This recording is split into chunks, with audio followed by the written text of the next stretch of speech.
Assalamualaikum warahmatullahi wabarakatuh. Selamat malam rekan-rekan. Pada kali ini kita akan melanjutkan pokok bahasan kita di mata kuliah sistem operasi, yaitu virtual memory. Ya, minggu lalu kita sudah bahas mengenai manajemen memori ya. Memori ada memori fisik dan ada memori logik ya.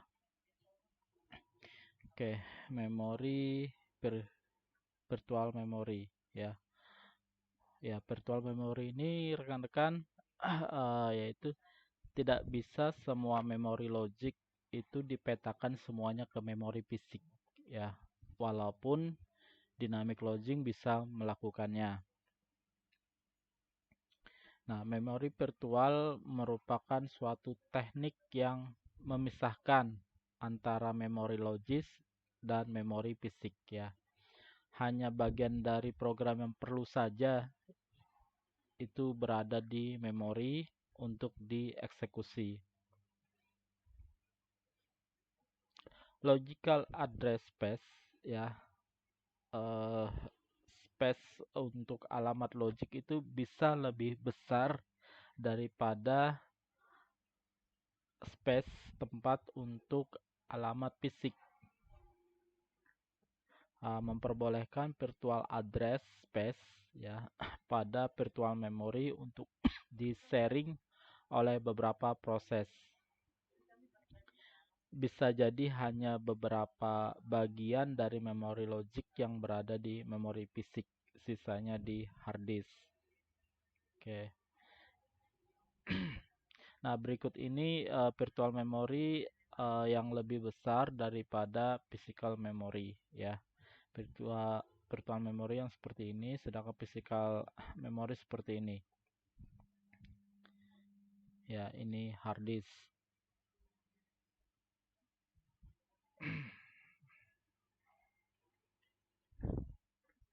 Jadi space-space inilah yang akan kita bahas. Nah, berikut ini gambar dari virtual address space ya, lingkup. Jadi ini yang maksimal dari 0 sampai maksimal itu terdiri dari stack, heap, data, dan kode.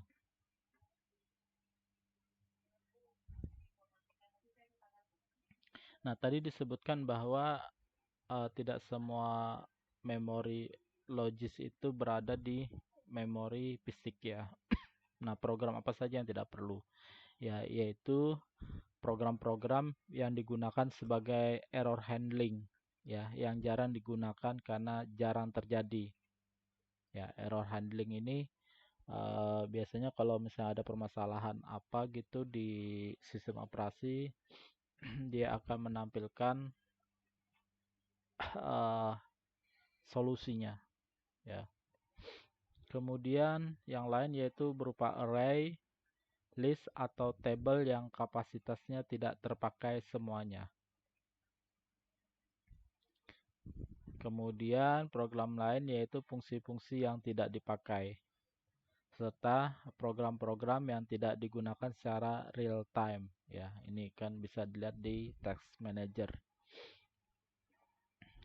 Nah, konsep memori virtual ini rekan-rekan itu dikemukakan oleh Fotheringham ya pada tahun 1961. Kita bicara sejarah ya, yaitu pada sistem komputer Atlas di Universitas Manchester di Inggris ya. Dia menyatakan bahwa kecepatan maksimum eksekusi proses di memori virtual dapat sama, tetapi tidak pernah melampaui kecepatan eksekusi proses yang sama di sistem tanpa menggunakan memori virtual ya. Ya, jadi seperti itu salah satu fungsi memori virtual ya, jadi bisa mempercepat eksekusi loading ya. Nah, jadi keuntungan virtual memory itu apa saja? Ya, yang pertama, lalu lintas input output itu menjadi rendah. Ya, karena kita lebih banyak menggunakan virtual memory. Kemudian berkurangnya total memori fisik yang dibutuhkan. Ya. efisiensi kan ya. Kemudian meningkatnya respon karena tidak deadlock. Ya, jadi dia cukup mengambil di virtual memory tanpa mengakses datanya sehingga sistemnya tidak deadlock ya. Kemudian bertambahnya jumlah user yang dapat dilayani. Ya, karena itu tadi memori fisiknya tidak terlalu banyak ya, sehingga jumlah user yang dilayani lebih banyak. Serta memori virtual melebihi daya tampung dari memori utama yang tersedia. Itu kelebihan virtual memory. Nah, implementasinya seperti apa? Ya, yang pertama bisa di multiprogramming. Ya, multiprogramming kan sudah kita bahas di pertemuan-pertemuan sebelumnya, yaitu dia banyak menjalankan proses atau program pada satu waktu. Nah, adapun cara penggunaannya yaitu dengan cara demand paging. Ya, seperti apa demand paging nanti kita bahas ya. Nah, berikut ini sharing antar proses bisa diciptakan dan fork ya. Ini rekan-rekan mungkin lebih jelasnya nanti di mata kuliah jaringan komputer ya. Ya, ini tadi memori virtual ya dari 0 sampai maksimum, begitu juga sebelah kiri kanan itu sama. Nah, di space inilah yang terjadi share library. Ya, artinya library apa saja, fungsi-fungsi apa saja yang bisa dipakai secara bersamaan. Oke, tadi disebutkan cara menggunakan virtual memory yaitu dengan demand paging ya. Nah, berikut ini demand paging rekan-rekan ya. Tidak semua program harus di-load semua ke memori fisik ya, hanya yang diperlukan saja.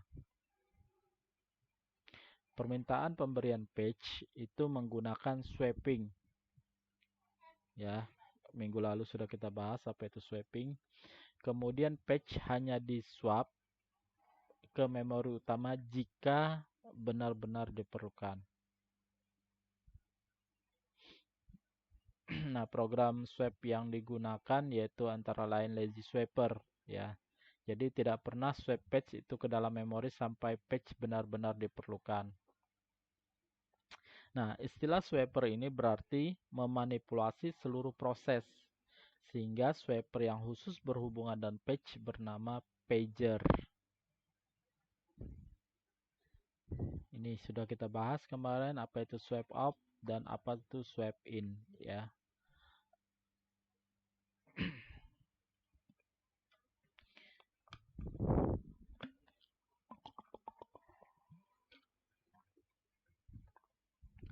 Nah, pager hanya akan men-swap in dan swap out page yang dibutuhkan saja, tidak semuanya. Ya, jadi jika page dibutuhkan, yaitu reference to it, tapi belum tentu semua di-load ke memori fisik. Jadi apa saja gitu yang dibutuhkan dari page tersebut. Nah, butuh dukungan perangkat keras, ya, yaitu memori sekunder.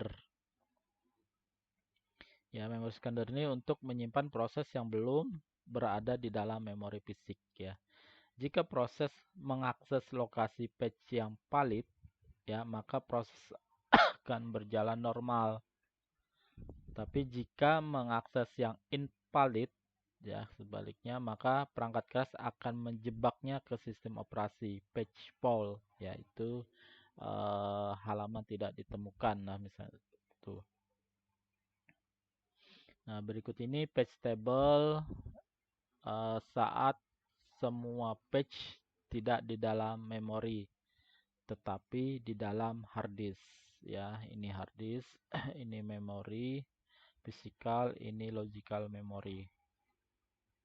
Ya, misalnya di sini ada A, B, C, D, E, F, G, H, ya, di logical memory.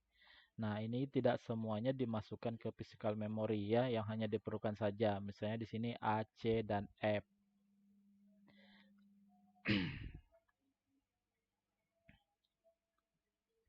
Seperti itu.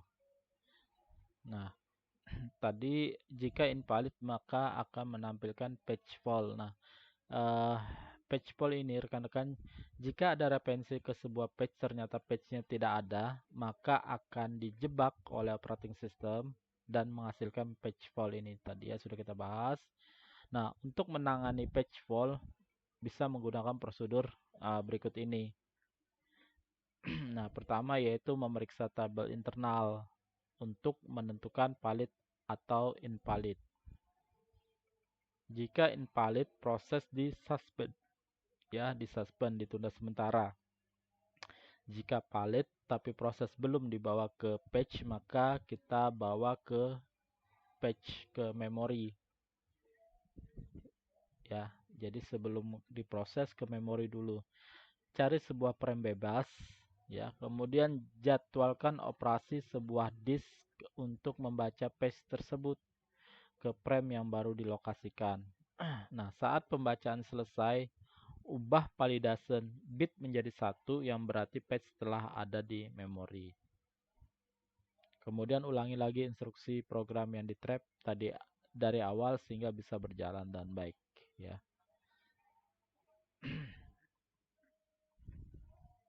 Nah, berikut ini cara menghandling, ya, sebuah page fault. Tadi sudah ada penjelasannya. Oke. Kemudian yang dibutuhkan oleh demand paging yaitu page table yang berisi valid dan invalid bit. Nah, tadi hardware yang diperlukan yaitu secondary memory. Nah, secondary memory yang digunakan untuk menyimpan memori yang belum tertampung di main memory, ya, di memori utama. Nah, dikenal dengan nama, kalau di Linux itu namanya swap file, kalau di Windows itu namanya patchfile.sys. Ya, ekstensinya syssystem. Nah, apa sih yang terjadi pada saat patch fault itu? Ya, pada saat invalid tadi, ya, yang pertama ditangkap, ya, atau di-trap oleh sistem operasi. Lalu sistem operasi itu menyimpan register user dan proses. Nah, tetapkan bahwa interupsi merupakan page fault. Kemudian periksa bahwa referensi page adalah valid. Dan kemudian tentukan lokasi page pada hard disk. Nah, pada hard disk, ya, baca disk, kemudian cari frame kosong. Nah, selama menunggu pencarian, alokasikan CPU ke proses lain dengan menggunakan penjadwalan CPU. Jika pencarian selesai, terjadi interupsi dari hard disk bahwa input-output selesai. Nah, setelah itu sistem operasi menyimpan juga register dan status proses untuk pengguna yang lain, ya. Kemudian tentukan bahwa interupsi sekarang itu berasal dari hard disk.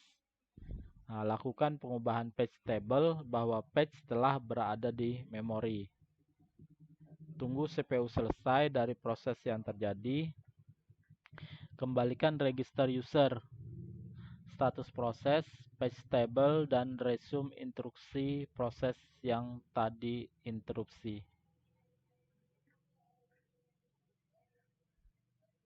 Lalu, tidak semua langkah yang tadi itu diperlukan pada setiap kasus. Ya, ada 3 komponen utama yang pasti terjadi, yaitu melayani interrupt page fault, kemudian baca dan load page dari hard disk ke memori, kemudian restart proses.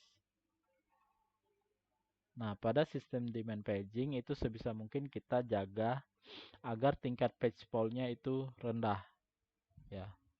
Jadi tidak banyak error atau hang atau bug. Nah, virtual memory ini rekan-rekan bisa juga untuk proses creation, menciptakan, ya. Ya, karena diperlukan untuk menggandakan proses. Oke, maka harus diketahui mana page kosong yang akan dialokasikan yang menggunakan POC tadi, serta sistem operasi biasanya menggunakan teknik zero fill on demand, ya, untuk mengalokasikan page tersebut pada awalnya. Nah, cara proses creation, penggandaan proses yaitu copy, on, kemudian write, ya. Pada proses tadi rekan-rekan mengizinkan proses parent dan child menginisiasi patch yang sama pada memori. Nah, jika proses menulis pada sebuah patch yang disaring, maka dibuat juga salinan dari patch tersebut. Nah, dengan menggunakan teknik copy on write tadi, terlihat jelas bahwa hanya patch yang diubah oleh proses child dan parent yang disalin. Sedangkan semua patch yang tidak diubah bisa dibagikan ke proses child and parent. Nah, teknik ini rekan-rekan itu sering digunakan oleh beberapa sistem operasi saat menggandakan proses. Ya, yaitu pada Windows dan pada Linux. Oke, saya lanjutkan.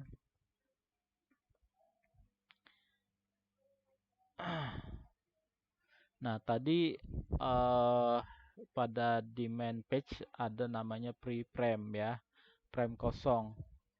Ya.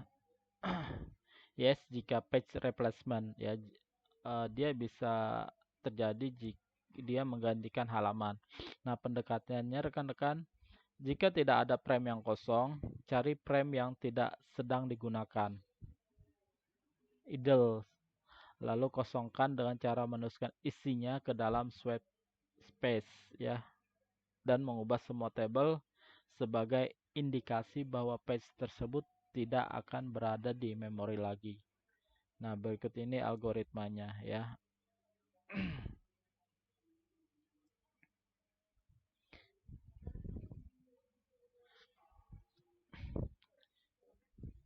Nah, jika terjadi page replacement, penggantian halaman ya, yang dari pre-frame tadi, mencari lokasi page yang diinginkan pada hard disk.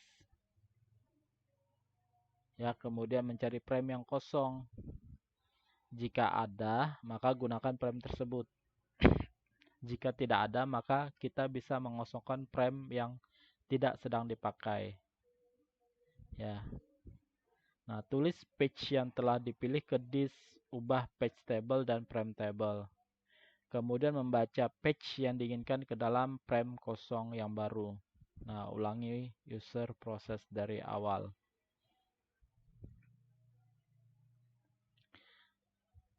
Nah, berikut ini algoritma page replacement ya.